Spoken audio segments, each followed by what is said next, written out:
जय हिंद दोस्तों, agree guidance के इस यूट्यूब चैनल में आप लोगों का स्वागत है। तो आज के इस वीडियो में हम लोग बात करेंगे एग्रीकल्चर फाइनेंस एंड कोऑपरेशन के मोस्ट इंपॉर्टेंट क्वेश्चन जो कि अक्सर एग्जाम में आते हैं। तो आप लोग इस वीडियो को पूरा देखिएगा, वीडियो को स्किप नहीं कीजिएगा तो चीज़ें आप लोग को अच्छी तरीके से समझ में आएंगी। चलिए देखिए, जो है क्या कि शॉर्ट टाइप आंसर क्वेश्चन जो 2 या 3 नंबर का जो भी पूछते हैं मिड में, उसमें क्या क्या क्वेश्चन आ सकता है। सबसे पहला क्वेश्चन है डिफाइन क्रेडिट। इसमें चूँकि हम लोग को इस चैप्टर में क्रेडिट के बारे में पढ़ना पड़ता है, तो इससे यह क्वेश्चन आता है क्या कि क्रेडिट क्या है, इसको डिफाइन करने के लिए। तो जब भी एग्जाम में पूछा जाए कि क्रेडिट क्या है, तो सबसे पहले उसको हम लोग लिखते हैं क्या कि जो है क्रेडिट किस भाषा का शब्द है, वो किस वर्ड से ड्राइव हुआ है, उसके बाद उसका जो डिफिनेशन होता है हम उसके बारे में लिखते हैं। ठीक है, उसके बाद अगला क्वेश्चन है डिफरेंस बिटवीन की लोन एंड ओपन लोन्स। बहुत इंपॉर्टेंट क्वेश्चन है, अक्सर एग्जाम में क्वेश्चन आता है कि की लोन और ओपन लोन में क्या डिफरेंस है। आप लोग के मैनुअल में जो आंसर दिया हुआ है उसी को लिखना है, उससे ज़्यादा कुछ नहीं लिखना है। ठीक है, उसके बाद difference between hypothecated loans and mortgage. ठीक है, ये भी क्वेश्चन मिड में बार बार आता है कि हाइपोथिकेटेड लोन और मॉर्टगेज में क्या डिफरेंस है। ठीक है, तो इन सभी चीज़ें के बारे में आप लोग मैनुअल से अच्छा से पढ़ लीजिएगा। उसके बाद है why credit needs in agriculture. कहने का मतलब क्या कि कृषि क्षेत्र में जो है क्रेडिट का क्या आवश्यकता है, उसका क्या रोल है, उसके बारे में बताना है। ठीक है, तो इसमें आप लोग 5-6 पॉइंट तक इसमें लिख सकते हैं। उसके बाद है write down about significance of agriculture finance. Agriculture finance जो है उसका सिग्निफिकेंस क्या है उसके बारे में लिखना है। ये भी आप लोग के फर्स्ट चैप्टर में दिया हुआ है मैनुअल में, आप लोग वहाँ से उसका आंसर देख सकते हैं। ठीक है, उसके बाद डिफाइन एग्रीकल्चर फाइनेंस। ये भी क्वेश्चन आता है कि एग्रीकल्चर फाइनेंस हम लोग पढ़ रहे हैं, तो एग्रीकल्चर फाइनेंस होता क्या है उसका डिफिनेशन लिखने के लिए 2 नंबर में क्वेश्चन आता है। उसके बाद classify credit on the basis of purpose. Purpose के बेसिस पर जो है ना क्रेडिट का क्लासिफिकेशन करना है। तो 4 टाइप का होता है। सभी क्वेश्चन का आंसर आप लोग अच्छी तरीके से कर लीजिएगा, इसमें से हो सके तो कुछ क्वेश्चन आप लोग एग्जाम में आ भी सकते हैं। अब हम लोग बात करेंगे कि ऑब्जेक्टिव क्वेश्चन के बारे में, कि ऑब्जेक्टिव में किस किस टाइप के क्वेश्चन आते हैं, कि फिलअप में किस प्रकार के क्वेश्चन आते हैं। ठीक है, आप लोग बोर्ड पर क्वेश्चन देख रहे होंगे कि किस टाइप का क्वेश्चन लिखा हुआ है। सबसे पहला क्वेश्चन है कि जो है the word credit comes from dash word which means dash. कहने का मतलब है क्या कि क्रेडिट जो वर्ड है वह किस भाषा से लिया गया है, तो वह जो है लैटिन भाषा से लिया गया है। यहाँ पर क्या हो जाएगा लैटिन, कौन सा वर्ड है, तो ये है क्रेडो। इसका मतलब क्या होता है आई बिलीव। ठीक है, यहाँ पर यही पढ़ना है आई बिलीव। बिलीव का स्पेलिंग थोड़ा सा आप लोग ध्यान से लिखिएगा। उसके बाद loan extended to the farmer directly are called. कह रहा है क्या एक ऐसा लोन जो हम डायरेक्टली फार्मर को देते हैं, एक्सटेंड मतलब क्या देते हैं, उस लोन को हम क्या बोलते हैं, तो उस लोन को बोलते हैं डायरेक्ट लोन। ठीक है, उसको बोलते हैं डायरेक्ट लोन। अगर हम लोन जो है एग्रो बेस्ड इंडस्ट्री को देंगे तो उसको बोलते हैं इनडायरेक्ट लोन। तो यहाँ पर क्या हो जाएगा डायरेक्ट लोन। ठीक है, उसके बाद DIR मतलब क्या हुआ, differential interest rate loans will be given to the weaker sections at the rate dash % annual. कह रहा है क्या कि DIR लोन जो होता है वो वीकर सेक्शन के लिए दिया जाता है कितने % रेट पर, तो उसका परसेंटेज होता है 4%। ठीक है, इसको पढ़ते हैं एट द रेट। ठीक है, इसका जो दर होता है वो 4% एनुअल मतलब कि प्रति साल में, एक साल में 4% होता है। उसके बाद the person who is creating the charge of mortgage is called dash and the person who in whose favour it is created as the dash.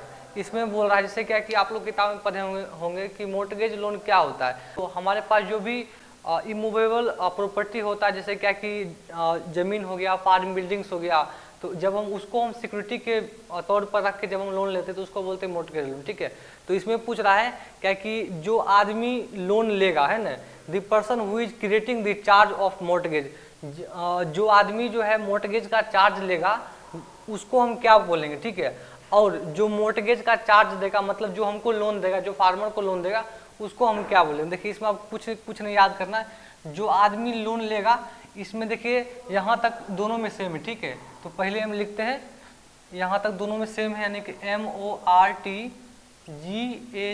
ठीक है, अगर जो आदमी लेगा मतलब क्या कि उसको बोरोवर बोलते हैं, तो उसमें OR लगा दीजिए। ठीक है, मोर्टगेगर यानी इसी को बोरोवर भी बोलते हैं। ठीक है। जो आदमी लोन देगा उसको बोलते हैं मोर्टगी। इसमें भी क्या होगा कि यहाँ तक सेम लिखना है, ठीक है, MORTGAG, ठीक है। उसके बाद इसमें डबल ई लगा दीजिए, ठीक है। इसको बोलते हैं बैंकर। जो आदमी लोन को लेगा उसको बोलते हैं मोर्ट गेगर। इसको बोलते हैं जो आदमी लोन देगा, जो लोन को फेवर करेगा, जो लोन का देने का काम करेगा, उसको बोलते हैं मोर्ट गेगी, ठीक है। उसके बाद in collateral security dash property of individuals like LIC bonds, fix deposit bonds etc are offered as security. कह रहा है क्या कि जो कोलेटरल लोन्स होता है उसमें किस प्रकार के प्रॉपर्टी को हम लोग सिक्योरिटी के रूप में रखते हैं। तो उसमें होता है मूवेबल प्रॉपर्टी, मतलब क्या कि जिसको हम एक जगह से दूसरी जगह मूव कर सकते हैं। जैसे कि अगर हमारे पास जो है LIC का बॉन्ड है तो वो एक प्रकार का पेज होता है, पन्ना होता है, उसको हम कहीं भी एक जगह से दूसरी जगह हम लोग उसको जो है ट्रांसफर कर सकते हैं। उसी प्रकार से फिक्स डिपॉजिट बॉन्ड भी उसी टाइप का कुछ होता है। तो यहाँ पर क्या हो जाएगा, यहाँ पर हो जाएगा मूवेबल। मूवेबल प्रॉपर्टी जो होता है उसको हम लोग जो है सिक्योरिटी के रूप में रखते हैं, किस में, कोलेटरल लोन्स में, ठीक है। यहाँ तक कोई दिक्कत नहीं है। इंपॉर्टेंट ऑब्जेक्टिव क्वेश्चन है, देखिए अगला है क्या, the repayment period of long term loans ranging from. Long term loans जो होता है उसको हम कब से कब तक चुका सकते हैं, ठीक है। तो वो होता है 5 years to 20 years और इवन मोर, ठीक है, इवन मोर। इसका मतलब वो 5 साल से लेकर 20 साल या उससे भी अधिक समय तक, ठीक है। उसके बाद आगे है the loans are called short term loans, crop loans या SAO। SAO का मतलब हुआ सीजनल एग्रीकल्चर ऑपरेशन लोन्स, ठीक है। किस लोन को हम लोग क्रॉप लोन बोलते हैं, शॉर्ट टर्म लोन बोलते हैं, SAO लोन बोलते हैं, ठीक है। तो ये होता है प्रोडक्शन लोन। प्रोडक्शन लोन को हम लोग जो है कई नाम से जानते हैं, जैसे क्या कि क्रॉप लोन भी कहते हैं, ठीक है। उसको हम लोग जो है सीजनल एग्रीकल्चर ऑपरेशन लोन भी बोलते हैं, ठीक है। उसको शॉर्ट टर्म लोन भी बोलते हैं। आगे है इन consumption loan, the rate of interest is around -%, ठीक है। कंजम्पशन लोन का मतलब क्या होता है कि जब कोई नेचुरल कैलेमिटी, जब कोई प्राकृतिक आपदा आता है, उस कारण जब हमारी फसल नष्ट हो जाती है, हमारी उपज अच्छा से नहीं हो पाता है, तो हमारी फैमिली के कंजम्पशन को, मतलब हमारी फैमिली को सर्वाइव करने के लिए तो हम क्या करते हैं, क्या कि बैंक से लोन लेते हैं। तो उस प्रकार के लोन को बोलते हैं कंजम्पशन लोन। तो उसका होता है क्या कि उसका रेट ऑफ इंटरेस्ट 11% होता है। अगला क्वेश्चन है dash loans are advance by the institutional agency like cooperative commercial bank. कहता है क्या कि किस प्रकार का मतलब कह रहा है क्या कि अगर कोई लोन हम इंस्टीट्यूशनल एजेंसी से ले रहे हैं तो उस प्रकार के लोन को हम क्या बोलते हैं, उसको बोलते हैं इंस्टीट्यूशनल लोन, ठीक है, इंस्टीट्यूशनल लोन्स। आगे है क्रॉप लोन जो होता है डैश लिक्विडेटिंग इन नेचर, तो ये होता है सेल्फ लिक्विडेटिंग इन नेचर, ठीक है। तो जहाँ तक हम लोगों से हो पाया वहाँ तक हम लोगों ने क्या कि जो हम लोगों के समय में मिड टर्म का क्वेश्चन पूछा गया था वो हम लोगों ने बताने का प्रयास किया। अगर आप लोगों के एग्जाम में इसमें से कुछ क्वेश्चन आता है, अगर आप लोगों को किसी प्रकार से वीडियो से हेल्प मिलता है तो एग्जाम के बाद आने के बाद आप लोग वीडियो पर कमेंट जरूर करें कि आप लोगों को कितना हद तक जो है बताए गए क्वेश्चन में से कितना हद तक जो है कि क्वेश्चन मिला या कितना हद तक यह वीडियो आप लोगों के लिए हेल्पफुल हुआ। आप लोग कमेंट जरूर करें, क्योंकि कमेंट करने से थोड़ा सा हम लोग को मोटिवेशन मिलता है कि हम लोग और भी इसके प्रति वीडियो बनाए, ठीक है।